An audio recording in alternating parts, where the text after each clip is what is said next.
Okay, good evening, students. Am I audible to you?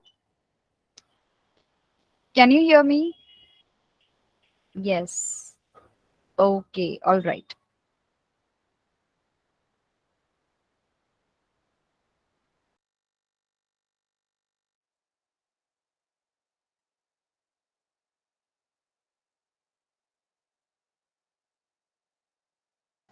All right. So last time हमने क्या किया था? हमने चैप्टर 3 का resistance in series and resistance in parallel किया था, right? Am I correct? Everybody understood what is resistance in series and what is resistance in parallel? सबको ये पैरेलल और सीरीज का कॉन्सेप्ट क्लियर है? Good. Okay. All right. Now हमने word problems नहीं किए थे, right? Last time word problems हमारे बाकी थे या कर दिए थे हमने?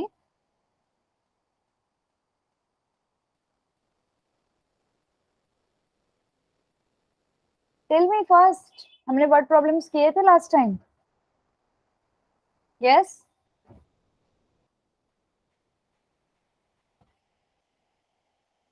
This only, of this only, resistance in series and resistance in parallel. हम लोग रेजिस्टेंस इन पैरेलल के वर्ड प्रॉब्लम पे पहुंचे थे, इफ यू रिमेम्बर. और हमने क्या किया था? हमने पैरेलल के वर्ड प्रॉब्लम डन, पैरेलल का. और हमने हमारा टाइम एक्सीड हो गया था, तो हमने पैरेलल के वर्ड प्रॉब्लम्स को नेक्स्ट इसके लिए सेशन के लिए रखा था, if you remember. Yes.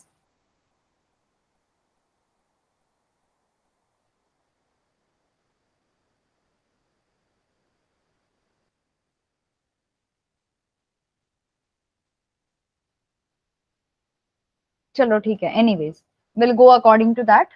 Now I'll share my textbook. एक second ना. Hold on. There you are. Can you see my textbook? I was not in the last class. Okay. ठीक है निधि. ठीक है. So here what we have discussed, Nidhi was there, not there in the last class, and those who were there, just to brush up the things, हमने क्या discuss किया था? हमने दो तरह के रेजिस्टेंस डिस्कस किए थे. ठीक है. हमने रेजिस्टर्स इन सीरीज देखे थे, जो एक के बाद एक कनेक्ट होते हैं लाइन में, एक लाइन में कनेक्ट होते हैं, जैसे कि क्यू में कनेक्ट होते हैं, समझ लीजिए. ओके. और हमने देखा था सेकेंड वाला रेजिस्टर इन पैरेलल, जो ऊपर नीचे कनेक्ट होते हैं.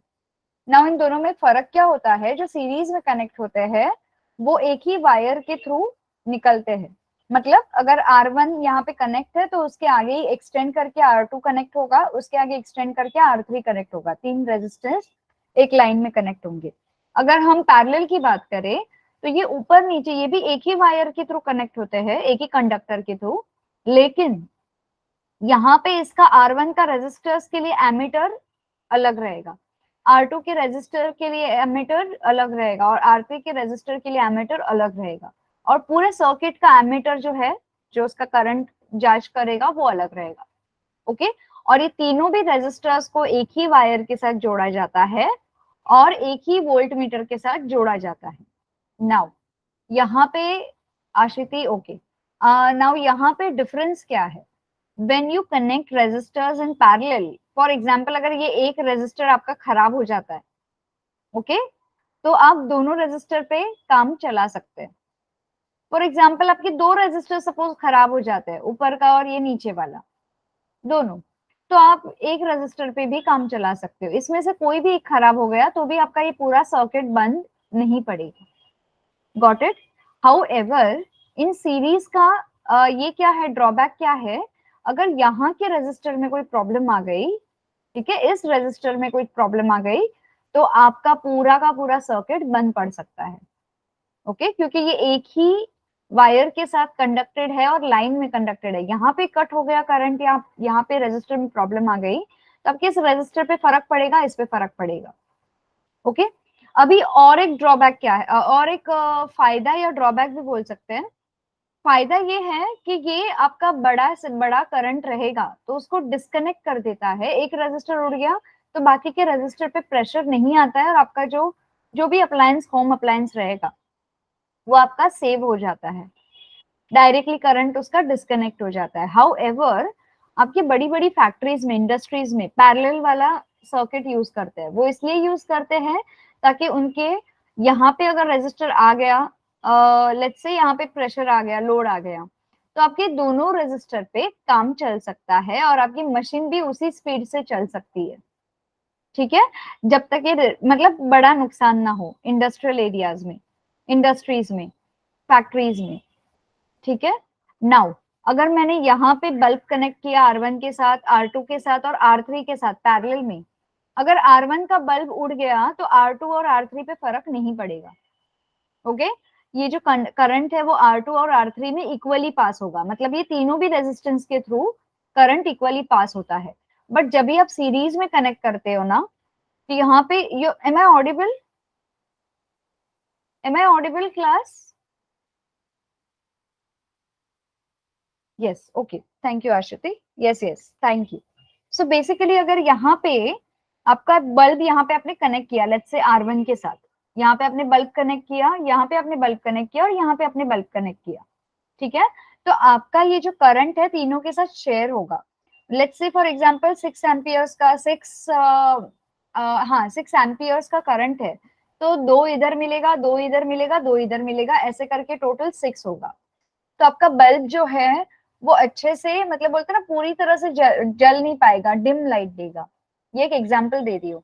वैसे ही ये जो सीरीज में कनेक्ट किया हुआ ये है सर्किट है, वो हमारे होम लेवल पे क्यों यूजफुल होता है, क्योंकि कभी कभी करंट का ओवरलोड होता है, तो हमारे होम अप्लायंसेस का ये प्रॉब्लम ना हो, ठीक है। तो यहाँ पे अगर किसी पे भी इस R1 पे लोड आ गया तो R2 और R3 फंक्शन करना बंद कर देते हैं। Got it everybody? What is difference between series and parallel? Series is एक line में, parallel is one below the other. Yes, easy to understand. बाकी सब words आप अपने own इसमें frame कर लेना, ठीक है। चलो अभी यहाँ पे word problems में आते हैं। If solved examples for resistance with parallel, अभी यहाँ पे हम लोगों ने इसका यही डिस्कस किया, ये जो ग्रीन वाला है वो डिस्कस किया। Here example 1 में resistors having resistance of 15 ohms, 20 ohms and 10 ohms are connected in parallel. What do you mean by parallel यहाँ पे? Yes. What do you mean by parallel यहाँ पे? किस तरह से कनेक्ट किए रहेंगे? One below the other, right?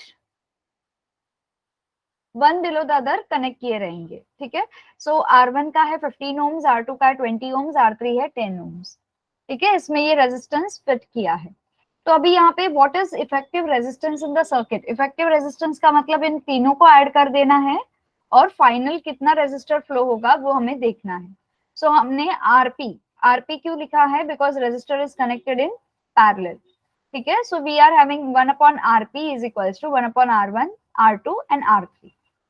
So 1 upon RP is equals to 1 upon 15 plus 1 upon 20 plus 1 upon 10. इन तीनों का LCM निकलेगा, LCM 60 निकला है और आपका ये सब टोटल करके 13 upon 60 हो गया। आप इसको क्या करोगे? इसका डेसिमल, आप इसका ये जो 1 upon RP रेसिप्रोकल है उसको रिमूव करके आप डायरेक्टली RP पे लाओगे। जब RP पे लाओगे आपका ये फ्रैक्शन उल्टा पड़ जाएगा, 60 upon 13 हो जाएगा और आपका डेसिमल में इतना ओम का effective resistance in the circuit आएगा, okay. So effective resistance is nothing but we can say it is kind of average, not average but kind of average. पूरे सर्किट का टोटल कितना होता है पूरे इसका तीनों को मिला के? Is that clear? Effective resistance in a circuit is this, less than least of 3 10 ohms, okay. सबसे लीस्ट कौन सा है इसमें? 10 ohms है। Can I go to next word problem? Yes, okay. Example 2 में तीन resistance having 5 ohms, 10 ohms and 30 ohms are connected in parallel and potential difference भी दिया है यहाँ पे, that is 12 volts, okay. This is applied across them. Obtain the current flowing through the circuit and through individual resistors. What is the effective resistors in the circuit? हमारे पास क्या ये करना है? Calculate the current which is flowing through the circuit. कितना current flow हो रहा है? ठीक है, और इफेक्टिव रेजिस्टेंस इस सर्किट में कैसा है. So we have R1 is equal to 5 ohms, R2 is equal to 10 ohms, R3 is equal to 30 ohms, and we have voltmeter that is of potential difference is 12 volts. Okay. अभी हमारे पास current की बात करें तो हमारे पास formula क्या होना चाहिए, I is equals to voltage upon this voltage upon resistance. ठीक है, क्योंकि हमारे पास करंट भी है वोल्टेज भी है. तो हम क्या करेंगे, करंट फाइंड आउट करने के लिए 12/5 करेंगे तो हमें 2.4 एम्पियर्स मिलेगा. उसके बाद अगर हम I को फाइंड आउट करने के लिए ये वाला करेंगे V/R2 तो हमको 12/10 मिलेगा. क्यों, आपका 5 ohms है R1, 10 ohms है R2 और 30 ohms है R3. इन तीनों के अक्रॉस 12 वोल्ट का करंट, तो 12 सब जगह पे कॉमन रहेगा. Are you getting my point children? फिर आप क्या करोगे, आप तीनों भी I निकालने के बाद, आपका करंट निकालने के बाद आपको क्या बोला गया है, what is effective resistance in the circuit. ठीक है, और करंट फ्लो कितना हो रहा है, तो करंट फ्लो कैसे कैलकुलेट करोगे, I1 plus I2 plus I3. सो इन तीनों को ऐड करके you will get 4 amperes, 4.0 amperes. ठीक है, अब आप ये एम्पियर्स को क्या करोगे, आप इसको, ये फाइंड आउट हो गया, एक आंसर रेडी हो गया. अब हमारे पास दूसरा क्वेश्चन क्या है, what is effective resistance in the circuit. Effective resistance calculate करने के लिए आप क्या करोगे, आप सिर्फ और सिर्फ रेजिस्टेंस पे फोकस करोगे. So you will calculate 1 resistance in parallel is equal to 1/R1 plus 1/R2 plus 1/R3. ये वाला question effective resistance. Whenever you get effective resistance directly आप पैरेलल वाला कैलकुलेट करना शुरू कर देना. Are you getting my point? Always remember the keywords to solve your word problems. Very easy they are. Scoring है बहुत. Don't make any mistakes. ठीक है? Effective resistance in the circuit is equals to 3 ohms. कैसे आया 3 ohms? आपने यहाँ पे LCM ले लिया, 10/30 हो गया. ठीक है, जीरो कैंसिल, और ये है रेसिप्रोकल कर दो इसको. तो RP अगर ऊपर आ गया तो आपका 3 ohms हो जाएगा. So 3 ohms is the current flowing through the resistance. Is that clear? Everybody? ठीक है. आंसर स्टेटमेंट लिखना भूलना मत, आंसर स्टेटमेंट के मार्क्स होते हैं ऑलवेज. मैथ्स बोलो या साइंस बोलो, वर्ड प्रॉब्लम्स के लिए 3 चीजें बहुत इंपॉर्टेंट होती है. एक तो होती है गिवन इंफॉर्मेशन, दूसरा होता है आपका फॉर्मूला अलोंग विद कैलकुलेशन. ठीक है, और तीसरा होता है आपका आंसर स्टेटमेंट, बहुत इंपॉर्टेंट. ओके, सो इसमें आपका ये पूरा डिवाइड होता है word problems. Okay, now what we are having here, domestic electrical connections. The electricity in our home is brought through the main conducting cable, either from the electric pole or from the underground cables. Okay, हमारे घर में electricity कैसे आती है, या तो electric pole से आती है या केबल से आती है. Usually there are 3 wires in the cable. One is called a live wire which brings the current. It has a red or brown insulation material. ठीक है, the other one is called as a neutral wire. Okay, through which the current returns. Neutral wire से current return होता है. क्यों return होता है, जब अगर ओवरफ्लो होता है करंट तो आपके न्यूट्रल वायर एक्टिवेट होकर करंट को रिटर्न करा देती है. इट इज अ ब्लू और black wire. In India the voltage difference between the live and neutral wire is about 220 volts. हमारे घर पे 220 वोल्ट्स का करंट फ्लो होता है. Okay, both these wires are connected to the electrical meter through a fuse. Okay, through a main switch they are connected to all the conducting wires inside the home so as to provide electricity to every room. In each separate circuit various electrical appliances are connected between live wire and neutral wire. ठीक है, आप लोगों ने देखा रहेगा अलग अलग appliances जब भी वो उसका प्लग खोलते हैं या फिर उसका जो सॉकेट खोलते हैं तो आप देखोगे there are 3 wires coming out for every switch, live wire, neutral wire. और एक होती है थर्ड वायर जो होती है उसे बोलते हैं earth wire. Okay, now coming here, the different appliances are connected in parallel and potential difference across every appliance is the same. Now the third wire is called as a earth wire. Okay, earth wire and it is of yellow or green color. This is connected to a metal plate buried deep underground near the house and is for a safety purpose. अगर आपका current overflow हो गया या आपके इधर current का बहुत मतलब बोलते हैं ना शॉक लगने जैसे स्विचेस में आ रहे हैं, तो वो क्या करेगी अर्थ वायर, अपने अंदर करंट को खींच के वो क्या करेगी, ग्राउंड में भेजेगी एक्सेस करंट को, एक्सेस करंट को अपने अंदर खींच के ग्राउंड में भेजेगी. ठीक है, all right, okay, all right. Previously मैंने एक थोड़ी सी गड़बड़ कर दी वाइल एक्सप्लेनिंग, मुझे यहाँ पे अर्थ वायर पे याद आया. सो एक मैंने गड़बड़ कर दी when I was talking about and nobody pointed me out. ठीक है, I was waiting for, later on I realize, तो मैं वेट कर रही थी आप मुझे पॉइंट आउट करोगे, बट आप लोगों ने पॉइंट आउट नहीं किया. मैंने आपको बताया था कि resistors in parallel is found in factories, industries. However, resistance in series is found in the houses. क्या मैंने यहाँ पे गड़बड़ करी है? Anybody who was attentive in the last lecture? छोटी सी गड़बड़ करी है. Everything is same. Anybody who can point out? I will really appreciate. मैंने बोला था दो स्टेटमेंट में. Exactly, Tanaji. Very good. Okay, मैंने उसको इंटरचेंज कर दिया था, बाकी का डेफिनेशन बराबर था, बट रेस्ट एक ही गड़बड़ किया था. Resistances parallel is always used at home and resistance in series is used in the factories.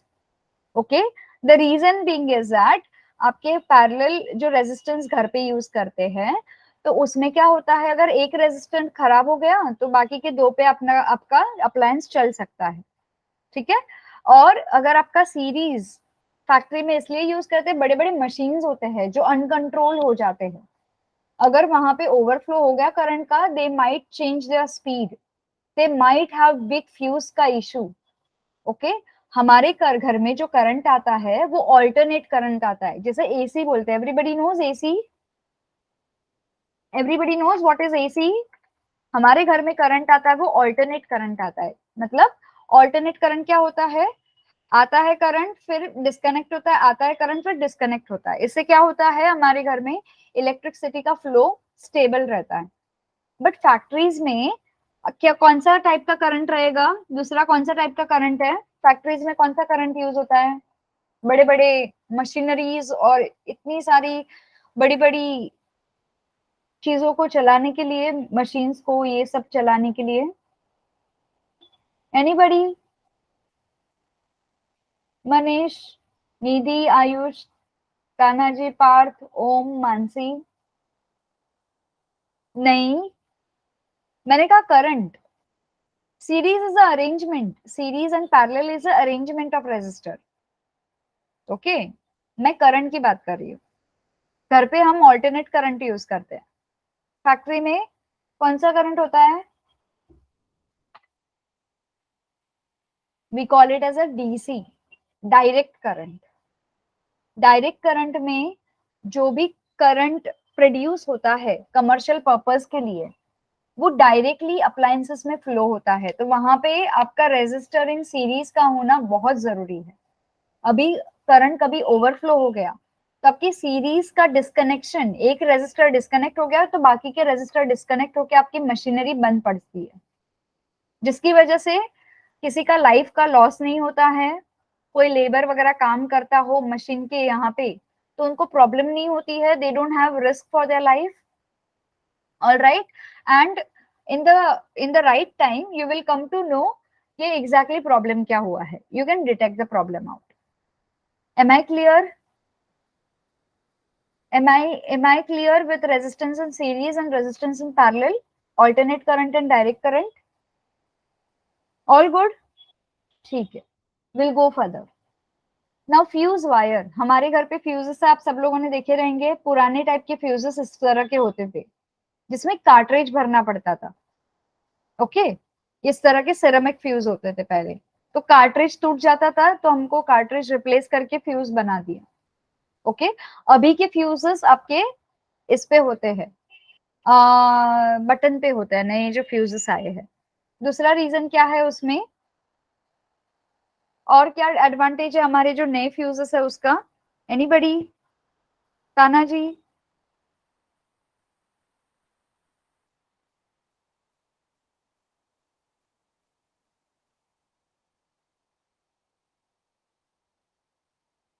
Yes. पहले कार्ट्रिज वाले आते थे, अभी कौन से फ्यूजेस हैं?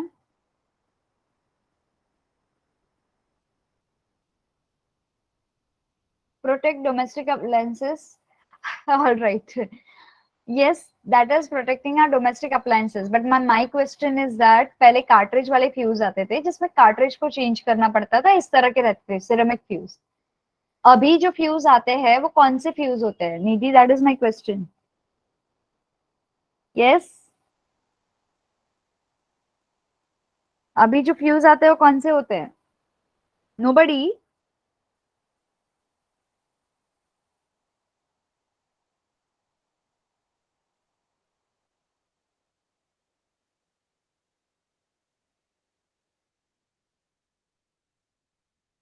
पहले पता है, इफ यू रिमेम्बर, पहले पता है ट्यूबलाइट में भी फ्यूज आता था।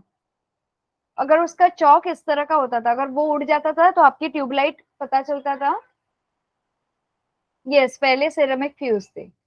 ओके, तो आपको पता चलता था ट्यूबलाइट अभी फंक्शनल नहीं है, तो आपको ट्यूब बदल देनी है, फ्यूज उड़ जाता था, पता है उसका? ओके, चलो आगे बढ़ते हैं। So here we have fuse wire is used to protect domestical appliances. हर चीज, हर इसमें अप्लायंस में फ्यूज वायर आपको मिलेगी। It is made up of mixture of substances and has specific melting point. इसमें जो मिक्सचर होता है सब्सटेंस का और उसका एक मेल्टिंग पॉइंट होता है। It is connected in series to the electrical appliances. हमेशा fuse wire will be connected in series. Now can you tell me the reason why it will be connected in series with electrical appliances? हमारे घर पे जो electrical appliance है उसमें fuse series में connect होता है। एनीबडी? इसका रीजन मैंने बहुत अच्छे से एक्सप्लेन किया है।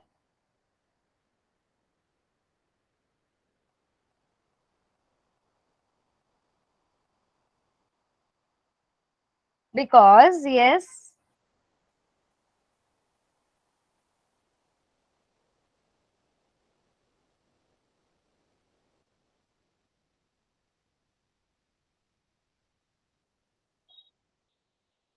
यस करेक्ट, अगर ओवरफ्लो हुआ करंट का तो पहले फ्यूज डिस्कनेक्ट हो जाए, इसके लिए उसको यहाँ पे कनेक्ट करता है सीरीज में।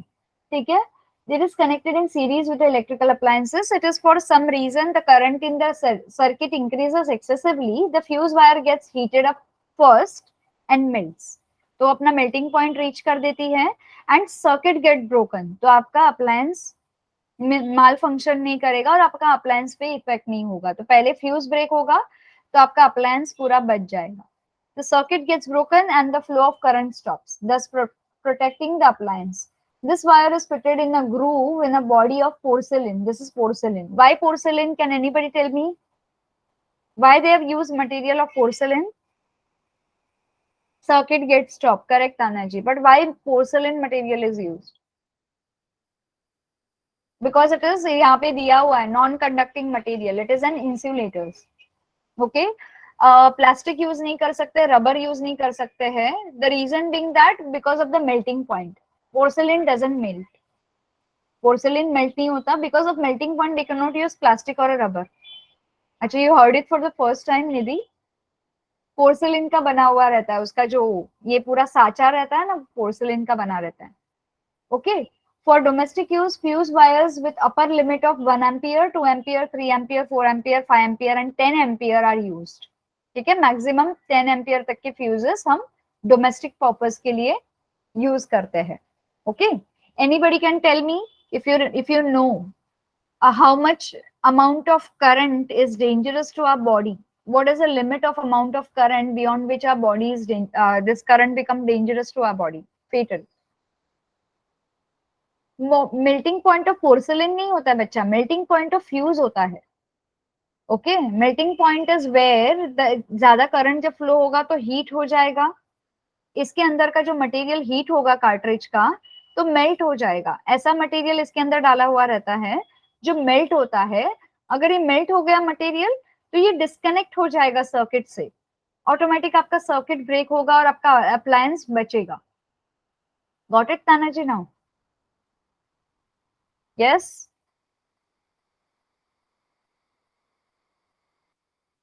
यस। अब मुझे रीजन बताओ जल्दी जल्दी फटाफट। मैंने पूछा कि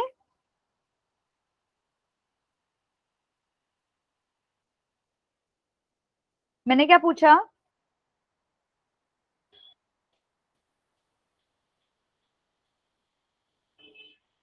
आपकी बॉडी कितना करंट कंडक्ट कर सकती है? एनीबडी? नो निधि, इतना बड़ा mega ampere? Are you serious?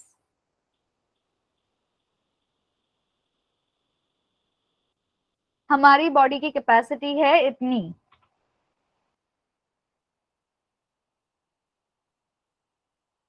Got it? इसके बियॉन्ड अगर करंट आपकी बॉडी में फ्लो होता है तो आपकी बॉडी को शॉक लगता है, दैट टाइम आपकी बॉडी शॉक के अंदर आ जाती है। Understood? Okay, don't try this, I am just telling you. Okay, इसलिए हम टॉर्च के सर्किट को टच करते हैं तो हमको शॉक क्यों नहीं लगता है? Because that is very very mild current. Okay, अगर आप बैटरी ये सेल रखोगे और उसके ऊपर आप वायर लगा के आप छोटू सा बल्ब जलाओगे, तभी भी आपकी बॉडी में शॉक क्यों नहीं फ्लो होता है? बिकॉज इट इज 1 एम्पियर का या 2 एम्पियर का करंट होता है। Got it? Because of this capacity. Got it everybody? चलो, next part. Precautions to be taken while using electricity, very important. Electric switches and sockets should be fitted at the height at which small children cannot reach, or neither your pet animals can reach. And put pins or nails inside it. Pull a plug. Plug wires should not be pulled while removing the plug from this socket. Wire को नहीं खींचते हैं, plug को उठाते हैं after switching off the this okay button. Before cleaning a electrical appliance, it should be switched off and its plug has to be removed from the socket. आप बोलोगे switch off करने के बाद सर्किट ब्रेक होगा, तो plug remove करने की जरूरत क्या है? If you remember, we have just spoken about 3 types of wire, neutral wire, live wire and earth wire. आपका सर्किट अगर बंद होता है, milliamperes means it is very very small current निधि।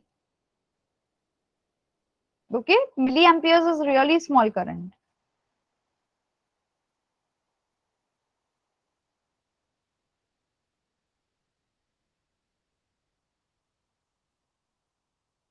ठीक है.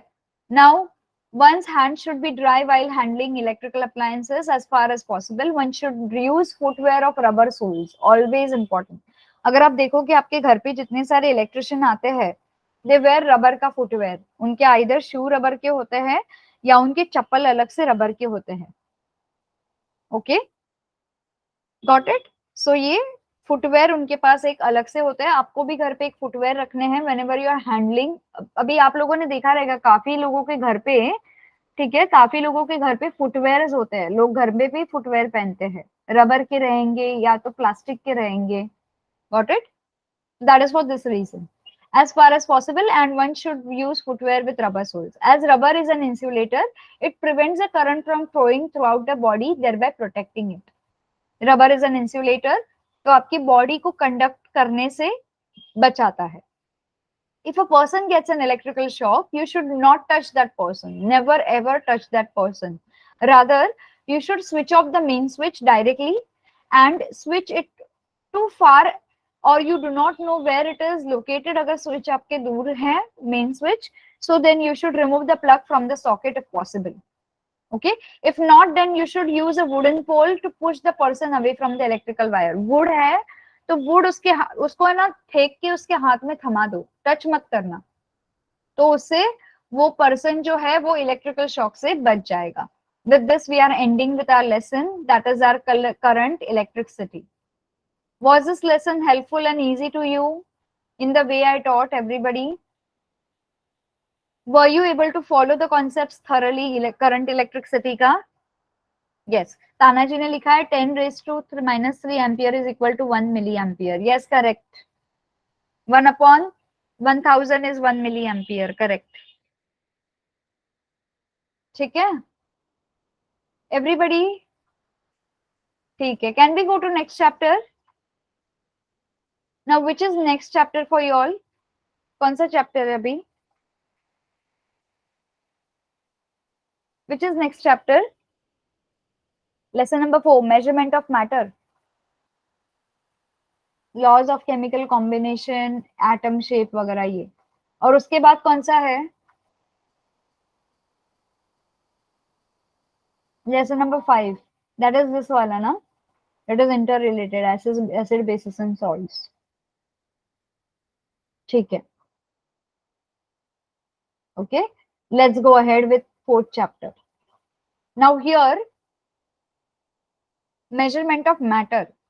क्या कोई बता सकता है what do you mean by matter? Anything which occupies space is called as matter. Cup बोलो, वायर बोलो, ब्रश बोलो, बॉटल बोलो, टेबल बोलो, anything which is occupying the space is called as matter. Yes everyone, ठीक है। Now we have, what are we going to study here is laws of chemical combination, atom का shape, mass और valency, molecular mass and concept of mole, radicals. Okay, this is what we are going to study now. Now what is Dalton's atomic theory? आप लोगों ने पढ़ा रहेगा Dalton's atomic theory. What are the compounds forms? How are the compounds form? What are the molecular formulae of common salt, slake lime, water lime, limestone etcetera. ठीक है, इन सारे सवालों के जवाब हम लोग अभी देखने वाले हैं। In a previous standard, okay, that is in the 8th standard, we have learned that compounds are formed by chemical combination of elements. Are we correct?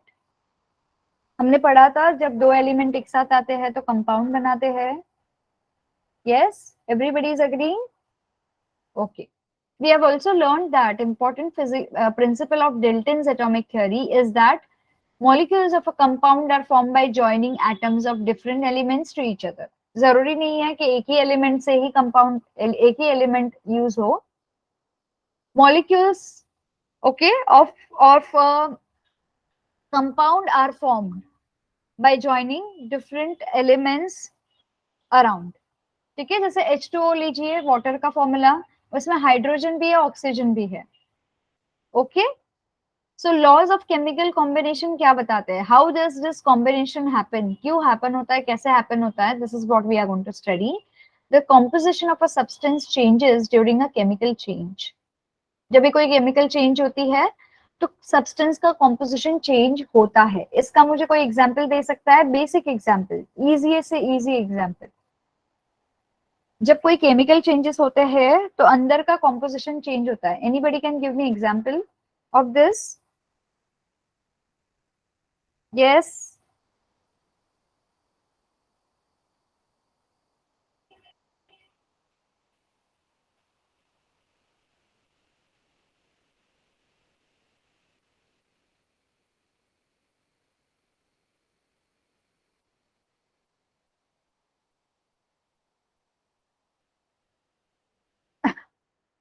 yes, correct. We have carbon plus oxygen, carbon dioxide. We have sodium plus chlorine, which is a common salt, NaCl. Very good. सबसे basic example है भाजी. Okay, when you get any kind of bhaji, when you mix टमाटर, तड़का वड़का सब मिलाते हो, पहले का रूप कैसा होता है भाजी का? टमाटर इज डिफरेंट, टमाटर का acid is different. Yes correct, you have H2O. Neither it is not H plus O plus O, it is H plus O2. Okay, O plus O नहीं होता है। Yes, no worries, no worries, ठीक है। So here we are. और जब भी आप, मैंने भाजी की बात कर रही थी, जब भी आप सब्जी लाते हो मार्केट से, इट इज डिफरेंट। आपका पाले भाजी इज डिफरेंट, आपका टमाटर is different, everything is different, but when you mix them it turns out to be a chemical combination. अंदर के केमिकल एक्सचेंज हो जाते हैं and it becomes completely new sabzi. Yes, taste also changes. Can chemical changes be reversed? क्या हम chemical changes को रिवर्स करके ओरिजिनल सब्सटेंस फॉर्म कर सकते हैं? No. Okay. Chemical changes cannot be reversed. Physical changes can be reversed. There is a possibility of reversing physical changes, but chemical changes cannot be reversed. Varsha ma'am has started this lesson. Pakka? Let me ask. एक minute. अभी बता रहे हो इतना explanation करने के बाद?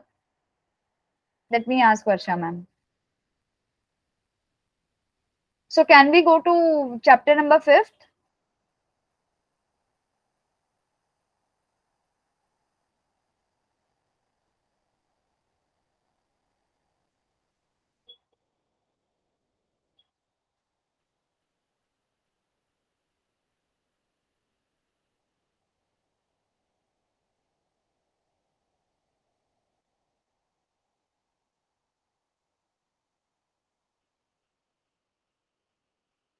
One minute. 1 minute. Pakka it is started by Varsha ma'am.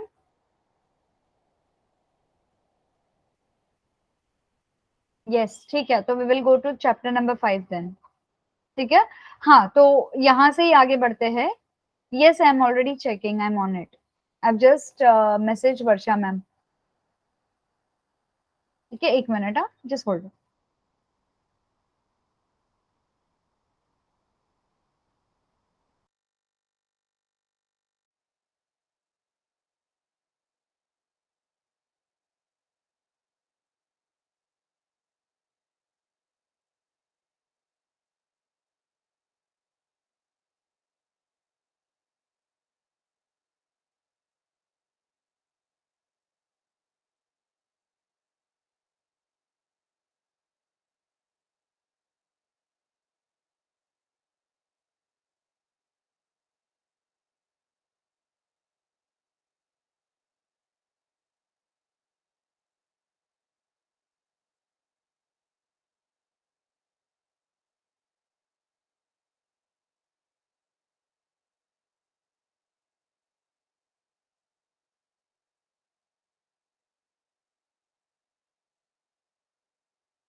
Sorry students for long hold, I just spoke to Varsha ma'am.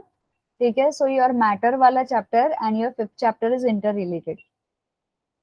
Okay, ये दोनों भी इंटर रिलेटेड है. जब तक आपका 4th चैप्टर होगा नहीं, आपको 5th थोड़ा डिफिकल्ट जाएगा. First you tell me one thing, your unit test are over. First unit test science का पेपर हो गया सबका? सबका हो गया? Everybody okay. When is your term, first term का एग्जाम? Any idea? सबका हो गया ना? सो ऑलमोस्ट सभी का हो गया. 10th अक्टूबर को फर्स्ट टर्म है सबके. फर्स्ट टर्म में 10th और 11th अक्टूबर. ठीक है, इतने जल्दी है फर्स्ट टर्म? चलो ठीक है. सबके फर्स्ट टर्म में चैप्टर नंबर 8 है, this one, useful and harmful microbes. Everybody is having? yes? okay, so I'll start with this chapter. okay, and आपके इसमें फर्स्ट टर्म में 4th और 5th चैप्टर दोनों भी रहेगा? रहेगा ना? okay, so my what I was worried about is कि let your Varsha ma'am take 4th chapter and 5th chapter. I'll start with here 1 to 5. okay, okay, thank you. So 1 to 5 आपका science 1 का portion है. और science 2 का कौन सा है? कितना है? सेम है ना? मानसी का भी साइंस 2 का? Everybody can write down 6 to 9 ना? So I start with 8th chapter. okay, and I'll continue with 9th, I guess, hopefully I'll continue with 8th and 9th chapter. 6 to 10 है. 10th वाला कौन सा है बाबा? एक सेकेंड, लेट मी सी. या 10th वाला is that है ना? ये आईसीटी, हाँ ये वाला चलेगा. okay, so in the meantime we will do science 2 ka. So let your ma'am take science 1. okay, because those two chapters are interrelated. if I jump on 5th chapter आपको समझ नहीं आएगा जब तक आप केमिकल ये नहीं समझ लेते, केमिकल कॉम्बिनेशन, वो सारा मैटर वैटर का सारा. ठीक है, और उससे रिलेटेड ही आपका टोटली 5th चैप्टर है. चलो, so coming back here on a 8th chapter, science 2. there we go. Useful microorganisms we are going to study. This is your microbiology. Whenever there is an involvement of microorganisms, that branch is called as microbiology. all right, यहाँ पे useful microorganism lactobacilli, rhizobium और yeast है, इसके बारे में हम पढ़ेंगे. Harmful microorganism clostridium and others, मतलब बहुत सारे other harmful microorganisms. Okay, can you give me one daily life का example of microorganism, consumable microorganism, या फिर ऐसी चीज का जिसमें माइक्रोऑर्गेनिजम्स होते हैं present, which you consume. Amoeba you consume? Tanaji, amoebiasis हो जाएगा. Excellent Ashiti. Curd, curd is the best example. दही खाते हो ना? So what is curd? when your milk turns into a curdling process, okay, due to the excessive availability of lactobacilli, it is called as a curd. okay, और आपके stomach एक diarrhoea के लिए you have curd which will give relaxation to your stomach. all right, coming back here, what is meant by microbes? what are the characteristics? how do you observe microbes? perfect Tanaji. bread भी है example. Bread में east होता है. okay, coming back here, you are familiar with different types of microbes which are all around us but cannot see with our eyes. in what ways are they related to our everyday life? microbes जैसे नाम suggest करता है, it is nothing but very very very very minute organisms present all around us. okay, आप जहाँ पे बैठे हो वहां पे भी microorganism है. everywhere, the air you breathe, from the water you drink, everything is having microorganisms in there. okay, your body has a capacity to fight those microorganisms and to retain the immunity. जब आपकी immunity down हो जाती है, that time this microorganisms आपके body पे हावी हो जाते हैं एंड दे कॉज सर्दी, खांसी, वायरल इन्फेक्शन हो जाता है, पता है? Yes, so that is because of the microorganisms. Are you understanding, everybody? The useful microorganism में सबसे पहली वाली कैटेगरी है, that is lactobacilli. As the name suggests, lacto means related to milk. Lactis, bacilli is nothing but bacteria. A bacteria which is related to the milk, which is found in the milk, is called as lactobacilli. Now, every product made out of milk will consist of lactobacilli. Okay, so smear a drop of fresh buttermilk on a glass slide. How you can observe? Stain it with a methylene blue and put a cover slip over it. Observe the smear under 10x objective of a microscope and then more powerful 60x objective. पहले 10x वाली lens में observe करो, you will see moving particles, and 60x में आपको उसका lactobacilli का shape दिखेगा. Did you notice the blue rod shape? Always remember lactobacilli are ऐसा रॉड शेप बैक्टीरिया. ओके, इस तरह के कुछ बैक्टीरिया होते हैं. एक मिनट, कहाँ गया? इसमें कुछ रोटेट करने वाला है? नहीं, ये भी परचेस्ड है. Bad, very very bad. Okay, rod shape होते हैं. जस्ट रिमेंबर द शेप, ऐसे ऐसे शेप के होते हैं. Now, they are lactobacilli, a kind of bacteria. They are minute and rectangular in shape. Lactobacilli are anaerobic bacteria. What do you mean by anaerobic bacteria? Word को break करो. Anaerobic को break करो. What do you mean by anaerobic bacteria? Anybody? Exactly, Tanaji. Very good. Yes, without oxygen. Very good, Nidhi. Excellent. A bacteria which can survive in absence of oxygen is called as anaerobic bacteria. So they can produce energy without the use of oxygen. Okay, वो survive भी कर लेते हैं. Now, how is yogurt made? Yogurt and curd is one and the same. थोड़ा सा difference है, हल्का सा difference है, ठीक है? Now, yogurt and curd which are made up of milk, what exactly happens in this process? ठीक है? The lactobacilli convert lactose, the sugar, into milk. Okay, जो लैक्टोज शुगर होती है मिल्क के अंदर, in the milk, into lactic acid, उसको acidify कर देता है शुगर को. This process is called as fermentation. Okay, इसको क्या बोलते हैं? Fermentation. As a result the pH of the milk decreases causing coagulation. Your milk is always basic in nature. जब मिल्क का पीएच डिक्रीज हो जाता है तो इट बिकम्स एसिडिक और कोगुलेशन होता है. मिल्क के कंपाउंड, जो कंपाउंड्स होते हैं वो कोगुलेट होते हैं. Thus milk proteins are separated from other constituents of the milk. Milk के प्रोटीन्स और मिल्क के अंदर के बाकी के कॉन्स्टिट्यूएंट्स सेपरेट हो जाते हैं. This is what happens when milk change into yogurt. Yogurt has a specific sour taste due to the lactic acid present in it. The low pH destroys the harmful microbes present in the milk. Okay, so इससे क्या होता है? ये लो pH में जाने की वजह से आपके मिल्क के अंदर के हार्मफुल माइक्रोब्स डिस्ट्रॉय होते हैं. और कौन सा तरीका है जिससे आपके मिल्क के अंदर के हार्मफुल माइक्रोब्स डिस्ट्रॉय होते हैं? एक तो लो पीएच, एक तो हम क्या करते हैं मिल्क लाने के बाद घर में? You must have seen your parents doing one process to destroy the microorganisms in the milk. क्या करते हैं हम? Anybody? Very good, Nidhi. Excellent. Milk is boiled, but boiling will not result in formation of acid. Okay, boiling will only destroy the microorganisms. Formation of acid, lactic acid, is done by the microbes only. Got it? Are you understanding? So what is meant by probiotic? Okay, ये तो देख लिया हमने curd कैसे form होता है. What is mean by probiotic? Yogurt and other food stuffs which are popular nowadays, probiotic use करते हैं.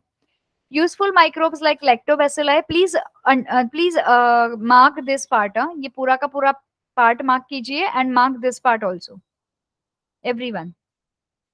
Okay, so useful microbes like lactobacilli are added to these eatables. Such eatables are healthy because they kill the harmful bacteria like Clostridium in the alimentary canal and help to improve the immunity. Okay, so ये जो हमारी elementary कनाल में हमारे food pipe से लेके हमारे पेट तक, हमारे डाइजेस्टिव सिस्टम से लेके हमारे एनस तक, ये जो एलिमेंट्री कनाल है इसको पूरा एलिमेंट्री कनाल बोलते हैं. ठीक है, जिसमें फूड डाइजेस्ट होता है, एक्सट्रैक्ट होता है, उसमें से विटामिन्स निकलते हैं और आपका फूड जो है वेस्ट प्रोडक्ट निकल जाता है, this is entire alimentary canal. तो उसकी इम्यूनिटी हेल्प बढ़ाने के लिए ये प्रोबायोटिक यूज करते हैं। Probiotic is nothing but the bacterias which are good in nature. Okay, now use of lactobacilli कहाँ कहाँ यूज होता है? Various milk product like yogurt, butter milk, chhach, ghee, cheese, shrikhand, etc. can be obtained by fermentation of the milk. Lactobacilli fermentation is useful for large-scale production of cider, cocoa, pickles of vegetable, etc. अगर आप pickles देखोगे vegetable का, उसके पीछे भी छोटे lactobacilli fermentation लिखा हुआ रहता है. Lactobacilli and some other useful microbes taken together are used to treat abdominal discomfort. Okay अगर आपको पेट में पेन है या आपको लूज मोशंस हो रहे हैं, सो लैक्टोबैसिलाई के टैबलेट्स होते हैं जो डॉक्टर रिकमेंड करते हैं. Now leave-in fodder offered to domestic cattle like cows and buffaloes is a fodder fermented with help of lactobacilli. Okay जो खाना हमारे कैटल्स खाते हैं it is fermented food and उसके अंदर भी लैक्टोबैसिलाई ऐड किया जाता है ताकि उनके पेट में गड़बड़ ना हो. Lactobacilli fermentation process is used to make wine and some other types of bread. ठीक है, तो ये सारी चीजों को यूज किया जाता है. Now, how different industries depend upon lactobacilli bacteria? Which type of cottage industry and factories can be started in the areas with abundant milk production? Okay, so ये किस तरह से होता है? How it is done? Okay the milk production बहुत सारा बढ़ जाता है तो they extract the lactobacilli bacteria उसमें से और उसको मल्टीप्लाई करते हैं एट दिस लेबोरेटरी लेवल और वो लैक्टोबैसिलाई को अवेलेबल कराते हैं डिफरेंट डिफरेंट वर्क के लिए, जैसे यहाँ पे कुछ यूजेस दिए है उस हिसाब से. Got it everybody? यस, यहाँ तक किसी को कोई डाउट है? Anybody? Okay, so here we are going to another microbe that is Rhizobium. Rhizobium is nothing but it is a symbiotic bacteria. Can anybody tell me the meaning of symbiotic? What do you mean by symbiotic? Symbiotic. No doubt, excellent. Now can you all tell me the meaning of symbiotic?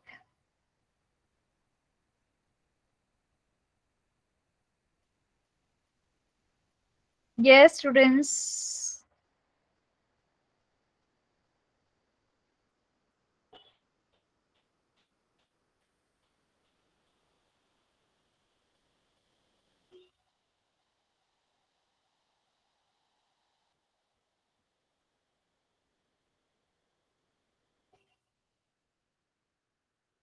Can you hear me? Symbiotic का meaning तो बताओ. Yes? No one? Any relationship between two or more living organisms, okay, या फिर ये symbiotic plants doesn't have root nodules, okay, the root nodules of plants shows symbiotic relationship. Root nodules of leguminous plants, okay, जो आपके leguminous plants होते हैं, ग्राम के plants, peas के plants, ये सारे वो symbiotic relationship बताते हैं. Now what is symbiosis? Symbiosis is nothing but a relationship between two organisms, okay, या फिर two different types of क्या बोल सकते हैं categories. Yes, root nodules पे rhizobium present होता है, but I want to know the meaning of symbiosis या symbiotic relationship. Please note down this word in your textbook. Symbiosis का मतलब है this.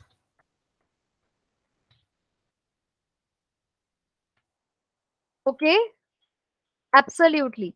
A relationship between two different living things close to one another, depending on each other, benefiting from each other in a particular ways. Google का सारा छाप दिया है ना आशिति? Okay, but it is correct. So in simple terms, give and take relationship. Now, what do you mean by give and take relationship? In symbiotic relationship, always remember, every organism or every plant or everything is benefited from each other. Okay, how they are benefited?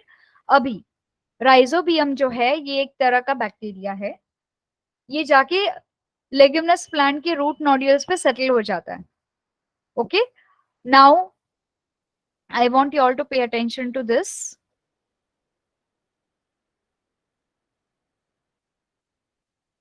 Very very thoroughly. हाँ, ये symbiotic relationship आपको ऐसा याद होना चाहिए मुंह पे.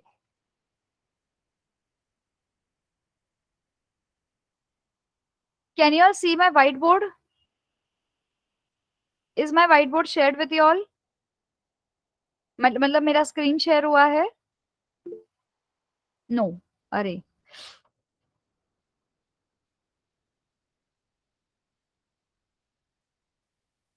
Now is it shared?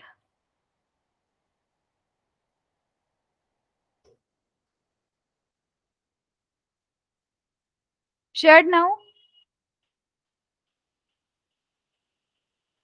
Yes. Okay. Now, this is, for example, this is your, let's say this is your leguminous plant. ठीक है, ये आपका लेग्यूमिनस प्लांट है, ये पूरा का पूरा लेग्यूमिनस प्लांट है. इसके पास रूट्स है. ठीक है, इसके पास रूट्स है. ये आपका राइजोबियम बैक्टीरिया क्या करेगा, ये मिट्टी में प्रेजेंट है राइजोबियम बैक्टीरिया हर जगह पे. ठीक है, this is the rhizobium bacteria which is present everywhere in the soil. Now this will detect a plant which needs help. Okay, what it will do, it will detect a plant which needs help. तो इसने अभी ये leguminous plant को detect कर लिया, ये इसके root पे जाके सेटल हो जाएगा. ठीक है, when it settles on the root of leguminous plant gets signal that somebody is there to help him out. अभी लेग्यूमिनस प्लांट क्या करेगा, अब ये राइजोबियम बैक्टीरिया लेग्यूमिनस प्लांट को हेल्प कर रहा है, तो लेग्यूमिनस प्लांट इन टर्न इसको शेल्टर देगा. ठीक है, इन रिटर्न उसको शेल्टर देगा, फूड देगा. जो प्लांट फूड बनाएगा वो राइजोबियम यहाँ पे बैठ के खाएगा, और इन टर्न राइजोबियम प्लांट को किस तरह की हेल्प करेगा, इस सॉइल में से जो नाइट्रोजन होता है N2 वो प्लांट को दे देगा. Now why plant needs nitrogen? Okay, whenever your soil is having nutrients, enough nutrients, your plant roots are already taking in the nutrients, minerals, water के थ्रू सब ले लेते. बट कोई कोई एरियाज में जब ये न्यूट्रिएंट्स पाए नहीं जाते हैं, और या फिर लेगुमिनस प्लांट्स को मिनरल्स और उस न्यूट्रिएंट की जरूरत नहीं होती, अब लेगुमिनस प्लांट को नाइट्रोजन की जरूरत है, तो ये क्या करेगा, आपके एटमॉस्फेयर में नाइट्रोजन है. We know that our earth is comprised of 70, how much percent of nitrogen? 78% of nitrogen. Yes, correct. हमारी एटमॉस्फेयर में 78% नाइट्रोजन गैस है. तो आप बोलोगे ये प्लांट नाइट्रोजन गैस डायरेक्टली क्यों नहीं ले लेता है? Because this N2 is not consumable N2 for the plants. They cannot breathe in this nitrogen.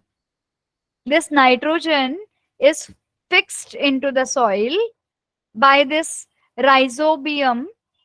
Okay, ये राइजोबियम ने फिक्स किया है सॉइल में नाइट्रोजन को, उसको कंज्यूमेबल बनाया है, खाने लायक, और उसको रूट्स को पास ऑन कर दिया है. ये रूट्स जब भी नाइट्रोजन ले लेते हैं तो ये प्लांट सरवाइव करता है, खाना बनाता है, और इन टर्न राइजोबियम को देता है. So this kind of relationship which is give and take relationship between rhizobium and the leguminous plant is called as symbiotic relationship. Is the word symbiotic relationship clear to everybody? Got it? Symbiotic is nothing but give and take relationship where one is benefited from the other. As simple as that. अगर कुछ भी याद नहीं आए तो ये याद कर लेना. Symbiotic relationship is give and take relationship, okay, between two organisms where one is benefited from the other. Is that clear? Easy to understand? Okay, so for today we will stop here. All right, today we will stop here, and next time we will continue with this rhizobium. Now my homework for you all is go read rhizobium thoroughly. Okay, any queries do you have?